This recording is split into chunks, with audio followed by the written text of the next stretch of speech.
Assalamualaikum warahmatullahi wabarakatuh. Pada kesempatan kali ini, kami dari kelompok 6 yang beranggotakan saya sendiri, Farah Fitra Ramadhani, dengan NIM 1910116050 dan rekan saya, Devia Devita Loka dengan NIM 1910116055. Pada kali ini, kami akan mempresentasikan materi tentang teori dan praktek usaha mikro. Yang pertama, saya akan membahas tentang model dasar rantai produksi. Model dasar rantai produksi yaitu seluruh pihak yang berperan dalam proses produksi, dari mulai input, proses, dan output hingga sampai kepada konsumen, memiliki keterkaitan dalam menentukan keunggulan komparatif hasil produksi.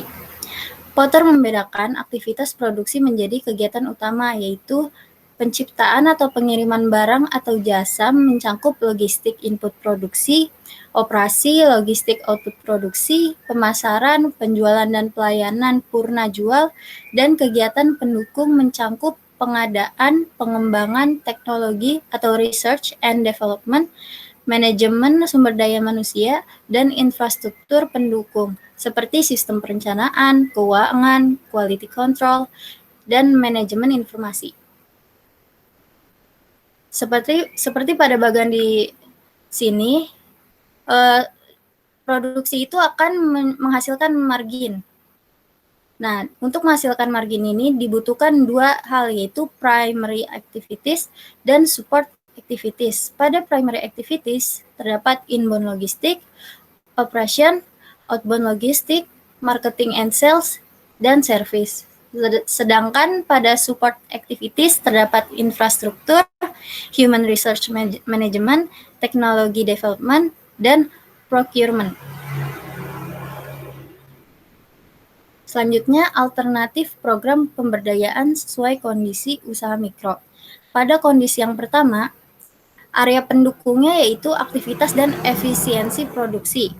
Contohnya, kondisinya yaitu teknik pembuatan produksi masih belum efisien, misalnya dalam hal pemanfaatan waktu. Nah, program pemberdayaannya itu bisa dengan cara memberikan motivasi untuk lebih memanfaatkan waktu dalam berproduksi atau labor intensif untuk mencapai jumlah produksi yang lebih tinggi.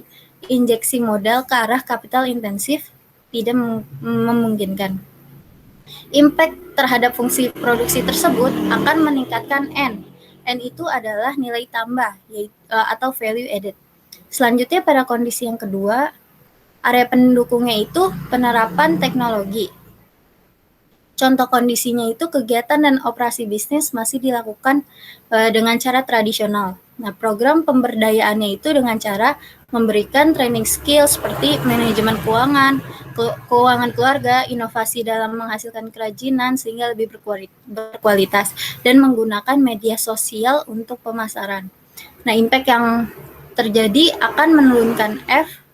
F itu adalah fixed cost dan menaikkan D atau penerimaan. Selanjutnya pada kondisi yang ketiga, yaitu penggunaan working capital. Memiliki ketergantungan permodalan, contoh kondisinya memiliki ketergantungan permodalan dan pemasok bahan baku pada pihak pengepul kerajinan. Nah, pemberdayaannya itu dengan cara menyediakan modal kerja dapat dibantu dengan dana zakat untuk mencapai critical mass yang lebih cepat. Dan pemberian intensif kepada pengusaha yang berprestasi dan mengurangi agency problem. Impact-nya yang akan terjadi yaitu menurunkan CF atau total BEP, break even point. Selanjutnya pada kondisi yang keempat itu ada bargaining position. Contoh kondisinya tidak memiliki akses terhadap pasar. Nah, ini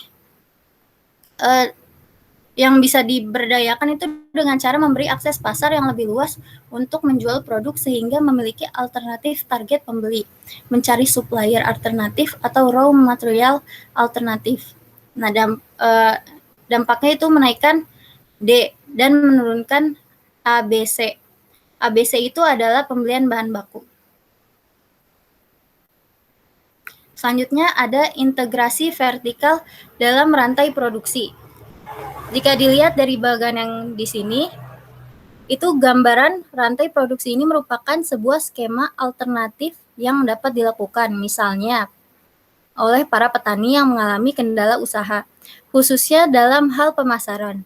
Dalam struktur pemasaran, hasil pertanian yang tradisional diperlukan sebuah koperasi untuk mengorganisir pasar dan mengefisiensikan proses distribusi di mana harga ditentukan melalui mekanisme permintaan dan penawaran hasil pertanian. Koperasi tersebut merupakan platform logistik dan dapat menjadi pemicu inovasi dalam mengolah hasil tani menjadi produk yang memiliki nilai tambah.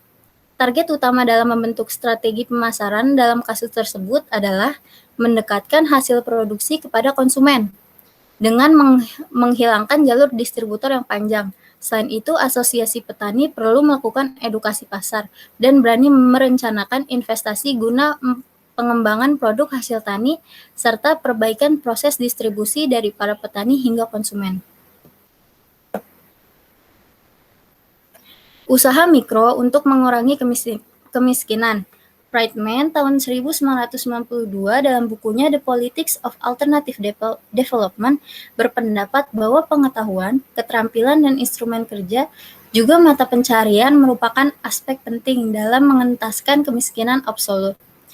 Model pengembangan tersebut menekankan pentingnya meningkatkan keterampilan anggota rumah tangga untuk membantu mengurangi kemiskinan. Lebih lanjut dijelaskan bahwa tingkat pendidikan yang lebih tinggi dan pengembangan yang diperoleh disertai dengan pelatihan seperti pada bab 3 teori dan praktek usaha mikro. Usaha mikro yang Islami yang dibutuhkan semakin membantu rumah tangga dalam mengakses aset fisik dan instrumen yang diperlukan untuk produksi. Selanjutnya, pembahasan yang selanjutnya yaitu skema marketing Muhammad. Skema marketing Muhammad itu yang pertama ada mindshare atau strategi. Inti dari penguasaan pasar bagaimana sebuah perusahaan diingat oleh pelanggan yang menjadi inti dari penguasaan mindshare. Strategi yang di dalamnya terdapat proses segmentasi, targeting, dan positioning. Selain itu, perlu diperhatikan bahwa yang merupakan sasaran utama dari strategi adalah benak konsumen. Maka dari itu, pesaing yang sebenarnya dalam marketing bukan pangsa pasar, melainkan pada penanaman persepsi dalam benak calon konsumen. Yang pertama ada segmentasi. Segmentasi adalah cara membagi pasar berdasarkan variabel-variabel tertentu, seperti faktor geografi, demografi, psikologi, perilaku, dan akhirnya pada variabel terkecil yaitu individu. Hal ini dilakukan agar perusahaan mengetahui berapa kebutuhan dan apa keinginan dari pasar yang berubah-ubah. Proses segmentasi yang dilakukan Rasulullah Shallallahu Alaihi Wasallam yaitu dengan banyaknya pengetahuan terhadap berbagai macam kota. Rasulullah Shallallahu Alaihi Wasallam mendapatkan pengetahuan-pengetahuan tersebut dengan melakukan kunjungan kota-kota yang akan menjadi sasaran berniaga. Berangkat dari pengetahuan yang cermat dan teliti, beliau dapat menjual barang dagangannya dengan baik dan mampu meraih keuntungan lebih banyak dibanding dengan pedagang yang lain. Yang kedua ada targeting. Targeting adalah proses pemilihan target dan mencocokkan reaksi pasar dengan kebutuhan dasar, kemampuan daya beli, dan keterbatasan yang dimiliki. Nabi Muhammad SAW melakukan targeting yang luar biasa, berbeda dengan teori yang hanya memfokuskan pada satu segmen atau komunitas. Rasulullah dapat memasuki semua segmen yang ada pada masyarakat yang ada di semenanjung Arab. Bahkan Rasulullah bisa melakukan targeting dari kalangan raja-raja hingga budak-budak. Rasulullah menggunakan sistem one brand for all, tetapi dengan positioning yang berbeda. Yang ketiga, positioning. Positioning adalah bagaimana menempatkan produk ke dalam benak customer secara luas sehingga akan tertanam dalam benak pasar bahwa perusahaan tersebut adalah definisi dari kategori produk yang dijual. Pada zaman Rasulullah SAW, positioning bukan pada penggunaan merek.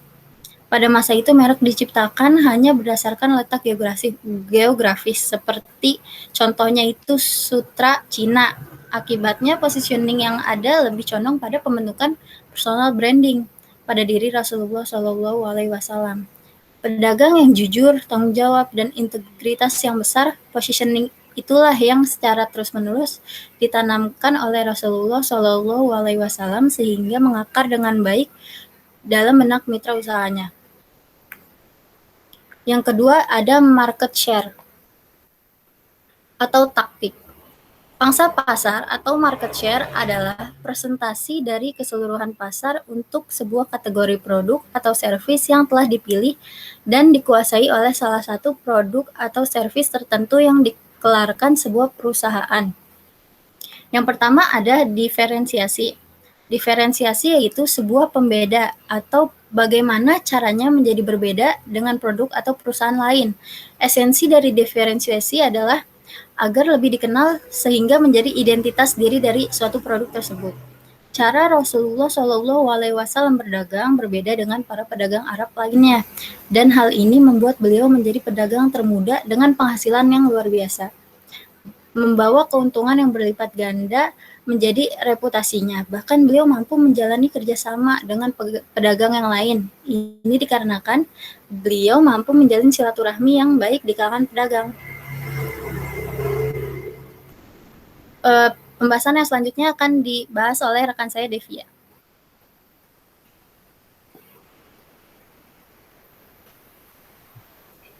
Selanjutnya, marketing mix atau bauran pemasaran. Elemen penting dari bauran pemasaran adalah keunggulan produk, penetapan harga, pengemasan produk, periklanan, persediaan barang, distribusi, dan anggaran pemasaran. Konsep bauran pemasaran yang dilakukan pemasaran dimulai dari memberi informasi tentang keunggulan dan kelemahan produk yang dijual oleh beliau dengan benar dan jujur. Konsep promosi yang tidak melebih-lebihkan untuk memikat pembeli. Konsep distribusi Muhammad SAW tidak boleh memotong jalur distribusi seperti mencegat pedagang sebelum sampai pasar dan melarang orang kota membeli dagangan orang desa. Menurut beliau, transaksi yang di dalamnya tidak ada pihak yang dirugikan di dalamnya dan saling menguntungkan. Next. Selanjutnya selling, yaitu sebuah teknik dalam membujuk dan meyakinkan pelanggan mengenai kelebihan dari produk yang dipasarkan.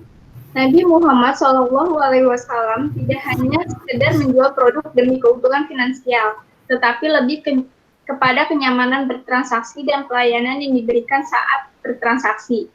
Rasulullah SAW telah selalu memberikan kemudahan dalam bertransaksi dan tidak menetapkan harga dengan sendirinya dalam meraih keuntungan, walaupun beliau diposisikan sebagai price maker.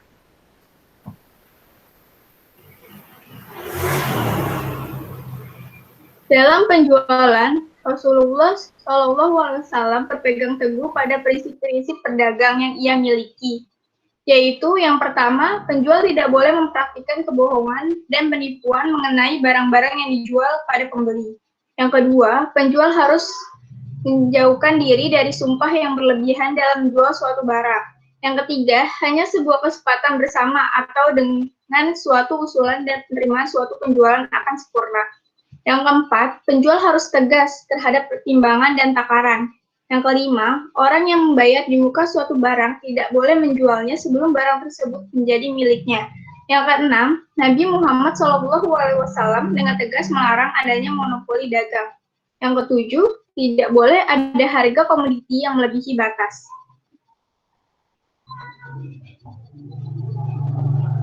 Yang ketiga, hard share, yaitu nilai tambah dengan muatan emosi yang tinggi adalah senjata untuk memenangkan hard share pelanggan. Pentingnya penguasaan hard share menjadi strategi selanjutnya setelah melakukan mind share dan market share. Di dalam hard share terdapat yang pertama brand, yaitu sebuah nama, istilah, lambang, simbol, ataupun hal lain yang dapat menjadi identitas dari sebuah produk atau jasa yang secara jelas dapat membedakan dari produk atau jasa yang lain dalam kategori yang sama mereknya. Next.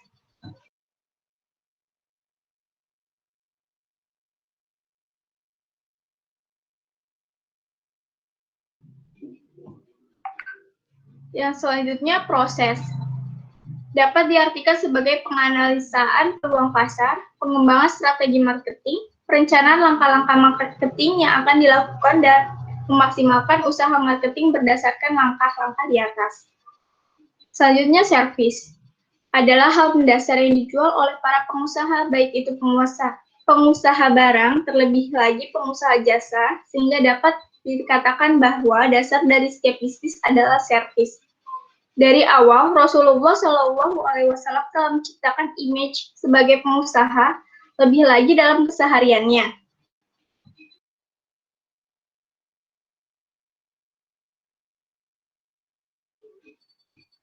Sikap ikhlas mewarnai setiap langkah beliau. Rasulullah Shallallahu Alaihi Wasallam benar-benar menghargai pelanggannya, sebagaimana ia menghargai dirinya sendiri. Bahkan mendahulukan kepentingan orang lain terlebih dahulu, kemudian kepentingan pribadi. Yang keempat, soul share generous atau soul market, yaitu Nabi Muhammad SAW tidak hanya mampu menciptakan pelanggan yang loyal, tetapi juga mampu percaya dengan menggunakan formula kejujuran, keikhlasan, silaturahmi, dan bermurah hati yang menjadi inti dari keseluruhan kegiatan marketing yang dilakukan oleh Nabi Muhammad SAW. Terdapat beberapa bagian dalam soul share generous dan soul market. Yang pertama, jujur. Sikap jujur adalah inti dari nilai tambah dan pengalaman lebih yang ditawarkan. Sebaik apapun value yang kita beri kepada pelanggan, apabila tidak bersikap jujur, akan menjadi sia-sia. Sikap jujur yang menjadi dasar Nabi Muhammad SAW dalam bertransaksi dan dalam berinteraksi dan bertransaksi membuat dia dipercaya dan dapat menjalin hubungan baik pada siapapun. Yang kedua, profesional. Profesionalisme menjaga dari sikap dan hanya menerima apa adanya tanpa ada usaha yang optimal. Profesionalisme dan ikhlas adalah sistem yang bersinambung. Dengan memiliki sikap tersebut, seorang pengusaha tidak akan menjadi sosok yang terlalu memaksakan ataupun terlalu mudah menyerah. Yang ketiga, silaturahmi. Dalam marketing, dengan adanya silaturahmi, suatu perusahaan tidak hanya memprioritaskan profit, melainkan menjaga hubungan kekerabatan kepada seluruh konsumen. Yang keempat, murah hati. Dengan mengungkapkan sikap bermurah hati, berarti sifat seorang marketer harus bermurah hati menghadapi pelanggan sesuai dengan moral yang berlaku, tidak hanya pada saat berinteraksi, tidak saja saat bertransaksi, melainkan juga setelah bertransaksi, agar terjalinnya silaturahmi yang berkelanjutan, dan dengan itu seorang marketer bukan hanya bermurah hati kepada konsumennya, melainkan kepada semua orang, sehingga dapat memperluas jaringannya.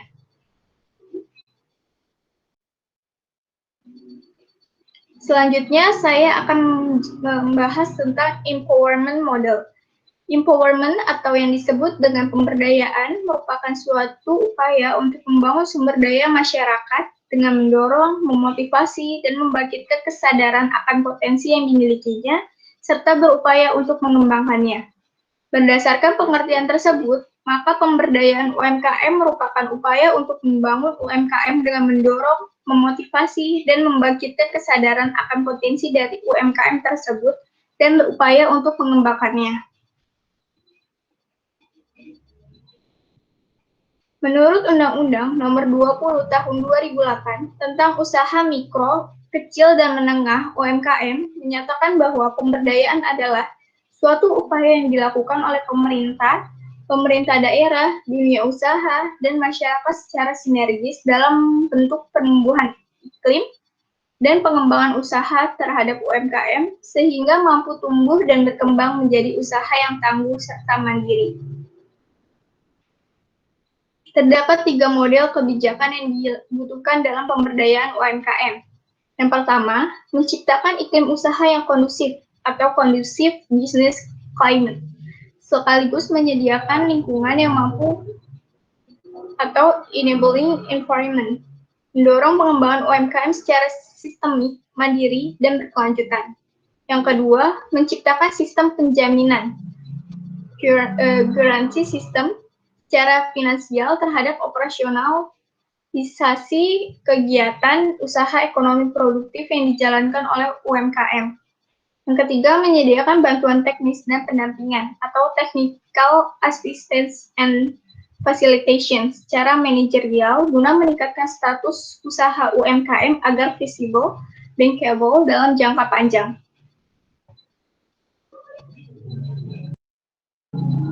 Pengembangan sumber daya UMKM. Terdapat 3 pendekatan. Yang pertama, pendekatan clustering. Kebijakan klaster industri dapat menjadi strategi pertumbuhan bagi perusahaan. Hal ini karena perusahaan yang berada dalam klaster terkonsentrasi dan saling berhubungan dengan lembaga lainnya di bidang tertentu. UMKM dapat menerima keuntungan ekonomi eksternal, skala ekonomi, dan ruang lingkup jika clustering dan jaringan menawarkan jalur potensial untuk UMKM. Salah satu upaya yang dapat dilakukan dalam pengembangan UMKM adalah dengan clustering atau pengelompokan dalam suatu wilayah pengembangan bisnis. Hal ini bertujuan agar para pelaku UMKM dapat memenuhi kekurangan atau keterbatasan melalui kerjasama dengan pihak lain di dalam klaster. Yang kedua, pendekatan jaringan. Jaringan merupakan sumber daya penting bagi UMKM. Melalui jaringan akan membantu UMKM untuk dapat mengembangkan hubungan dengan pemasok, distributor, dan pelanggan, atau pemanfaatan jaring sosial, termasuk kenalan, teman-teman, keluarga, dan kerabat. Melalui pengembangan jaringan akan meningkatkan penjualan produk UMKM sehingga mampu berkembang baik secara produksi, pemasaran, dan inovasi produk. Selanjutnya, yang terakhir, pendekatan kelembagaan. Pemerintah menjadi salah satu pihak yang dapat membantu mengembangkan secara kelembagaan UMKM. Pembangunan tersebut diantaranya dari aspek manajerial, teknologi, strategi, budaya, dan faktor organisasi mempengaruhi proses operasi bisnis UMKM. Next. Sekian presentasi dari kelompok kami, kurang lebihnya mohon maaf. Wassalamualaikum warahmatullahi wabarakatuh.